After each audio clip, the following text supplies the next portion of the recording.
अस्सलाम वालेकुम dear students.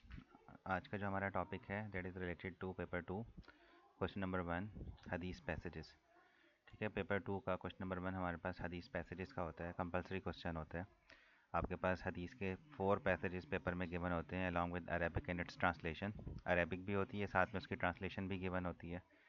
हम एक एक करके इन अहादीस को डिस्कस करेंगे और आप देखेंगे कि how you have to write the answer. ठीक है, आपको ये गारंटी दी जा सकती है कि अगर आप इस तरीके से आंसर लिखते हैं और जो आंसर आपके साथ शेयर किया जा रहा है, बिकॉज ये आंसर जो आपके साथ शेयर किए हैं ये मार्किंग स्कीम को सामने रखते हुए इन आंसर्स को डेवलप किया है, ताकि आप इसके अंदर अपने पेपर में फुल 4 आउट ऑफ 4 और लेवल 4 के मार्क्स ले सकें। हमारे पास हदीस नंबर वन है अद्दीन नसीहा। ठीक है, नसीहा जो की वर्ड है इसके अंदर, नसीहत का मतलब होता है सिंसियरिटी, इखलास, सिंसियरिटी।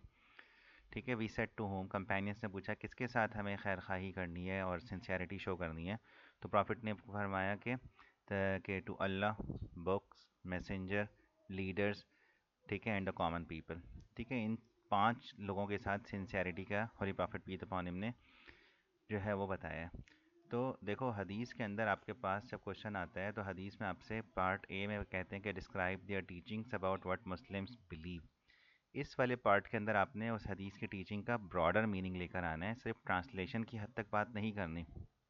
और साथ साथ आप ये भी ध्यान में रखें कि आपने सिर्फ और सिर्फ ट्रांसलेशन की पैराफ्रेजिंग भी नहीं करनी, क्योंकि वो तो बात मेंशन है।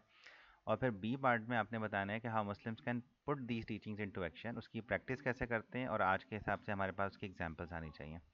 अब इन दोनों रिक्वायरमेंट को और असेसमेंट ऑब्जेक्टिव को सामने रखते हुए इस आंसर को हम इस तरीके से लिखेंगे। पार्ट ए में आपने हदीस नंबर वन में लिखना है, the key word on this हदीस इज नसीहा।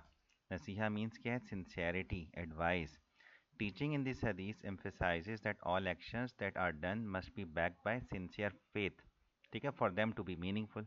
कोई भी अमल उसको मीनिंगफुल बनने के लिए उसके अंदर सिंसियरिटी होनी चाहिए, सिंसियर फेथ होना चाहिए। ठीक है, इस्लाम मीन्स सिंसियर सबमिशन, इस्लाम का मतलब ही सबमिशन होता है। ठीक है, to the will of God.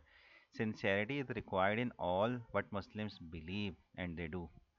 Holi Quran states, O you believe, obey अल्लाह, ये अल्लाह ताला के साथ सिंसियरिटी होगी, ओबे अल्लाह, ओबे द मैसेंजर एंड दोस्त charge with authority among you. Sincerity to Allah means to keep faith in Him and at the most difficult times, and sincerity to the Prophet peace upon him is to acknowledge him as the last prophet. ये हो गया हमारे पास A part. In part B, you have to explain that how Muslims can put these teachings into action. तो अब अपनी examples देनी कि how Muslims can put these teachings into action by believing in all the articles of faith. सिर्फ वही mention नहीं करने तीन, आपने क्या कहना है, ब्रॉडर मीनिंग में लेके जाने के, to believing in the all the articles of faith, following all the pillars of Islam, and one must live his life according to Sharia laws. सब चीज़ों को कवर कर दें। One must follow the Holy Prophet and the guidance given in the Holy Quran. Leaders must be supported in all what they are good and corrected if they are wrong. ये भी उनके साथ sincerity कि अगर गलत है तो उनको ठीक कर दें। जैसे अबू बकर ने ये बात अपने इलेक्शन के बाद कही थी कि help me if I am right, set me right if I am wrong, obey me as long as I obey Allah and His Messenger, and if I do not obey Allah and His Messenger, then obey me not. Muslims can put these teachings and by showing sincerity to common man, by giving good advice, ठीक है, helping and supporting them when required. While there is a natural disaster such as floods, earthquake, people should provide them with food and shelter.